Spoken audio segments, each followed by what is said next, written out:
ക്രിസ്തുവിൻ്റെ സമാധാനം നിങ്ങളോടുകൂടി ഉണ്ടായിരിക്കട്ടെ. വചനകിരണത്തിലേക്ക് ഏവർക്കും സ്വാഗതം. പുരാണങ്ങളിൽ ധനപാലൻ എന്നൊരു ആനയെക്കുറിച്ച് പരാമർശിക്കുന്നുണ്ട്.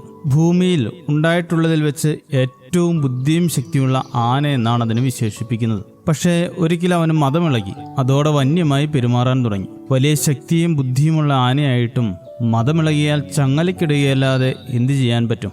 ആനകളുടെ വന്യമായ സ്വഭാവം മാറ്റിയെടുക്കുന്നത് അവയെ മെരുക്കുന്നതിലൂടെയാണ്. യുദ്ധക്കളത്തിലെ ആനയെ നോക്കണം. ഭയമില്ലാതെ പതറാതെ ശക്തിയോടെ മുന്നേറുന്ന ആനയാണത്. അങ്ങനെയുള്ള ആനയുടെ പുറത്ത് കയറിയിരുന്ന് യുദ്ധം ചെയ്യുന്ന രാജാവിന് ആനയോർത്ത് ആകുലപ്പെടേണ്ടതില്ല. കാരണം അവൻ മെരിങ്ങി ഇണക്കം വന്നവനാണ്. കാട്ടിലെ ഒറ്റയാന്റെ സ്വഭാവമെല്ലാം ഉപേക്ഷിച്ചവനാണ്. ഒറ്റയാന്റെ സ്വഭാവമായി നടക്കുന്നവന് പറ്റിയതല്ല നാട്. അവർക്ക് കാടേ വിധിച്ചിട്ടുള്ളൂ. മെരുക്കം വന്നവർക്കും ഇണക്കമുള്ളവർക്കുമാണ് ഇതുപോലെ രാജാവിൻ്റെ വാഹനമായി മാറാൻ സാധിക്കുകയുള്ളൂ. ജീവിത വിജയത്തിന് ആനയെ മെരുക്കുന്നത് പോലെ മനസ്സിനെ മെരുക്കേണ്ടതുണ്ട് എന്ന് പറയേണ്ടതില്ലല്ലോ. 1000 യുദ്ധം ജയിക്കുന്നതിനേക്കാൾ തന്നെ ജയിക്കുന്നതാണ് മഹത്തരം. സ്വന്തം മനസ്സിനെ മെരുക്കാനും നിയന്ത്രിക്കാനും കഴിയാത്തവന് എങ്ങനെ മറ്റുള്ളവരുമായി സ്നേഹത്തോടെ ഇടപെടാനും പെരുമാറാനും സാധിക്കും? നല്ല കൂട്ടുകെട്ടുകളും സുഹൃത്ത് ബന്ധങ്ങളും ഒക്കെ വേണമെങ്കിൽ ആദ്യമേ സ്വയം നിയന്ത്രണമുള്ളവർ ആകണം. സ്വയം നിയന്ത്രിക്കാനാവാതെ മനസ്സിലെ ആഗ്രഹങ്ങൾക്കും കൺമുൻപിലെ കാഴ്ചകൾക്കും ശരീരത്തിലെ വികാരങ്ങൾക്കും പിന്നാലെ പോകുമ്പോൾ മനുഷ്യനൊരു അടിമയായി മാറുന്നു. എന്നാൽ അവയെ നിയന്ത്രിച്ച് തന്നെ മെരുക്കിയെടുത്താൽ സന്തോഷകരമായ ജീവിതം നയിക്കുവാൻ മനുഷ്യന് സാധിക്കുന്നു. ഏദൻ തോട്ടത്തിലെ ആദാമിനും ഹവ്വയ്ക്കും സംഭവിച്ച പിഴവ് ആഗ്രഹങ്ങളെയും പരീക്ഷകളെയും നേരിടുവാൻ തക്കവിധം മനസ്സിനെ മെരുക്കിയെടുക്കാൻ കഴിഞ്ഞില്ല എന്നതാണ്. ആഗ്രഹങ്ങൾക്കും വികാരങ്ങൾക്കും അടിമപ്പെടുന്നവർക്ക് പറഞ്ഞിട്ടുള്ളതല്ല സ്വർഗമെന്ന നിത്യ ഏദൻ.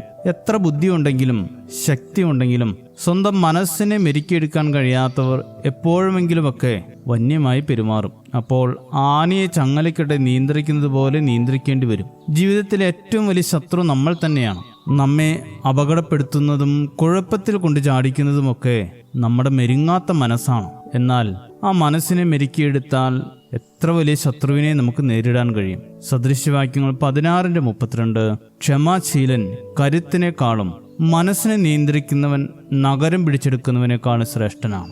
മനസ്സിനെ നിയന്ത്രിച്ച് നല്ല സുഹൃത്ത് ബന്ധങ്ങളുണ്ടാക്കി എല്ലാവരോടും സ്നേഹത്തോടെ ഇടപെടുന്നവരാകുവാൻ ഏവർക്കും ഇടയാകട്ടെ. ശുഭദിനം നേരുന്നു.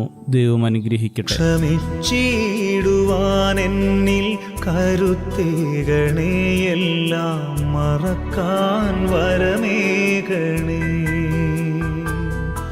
ക്ഷമിച്ചിടുവാൻ എന്നിൽ കരുത്തേകണേ, എല്ലാം മറക്കാൻ വരമേകണേ.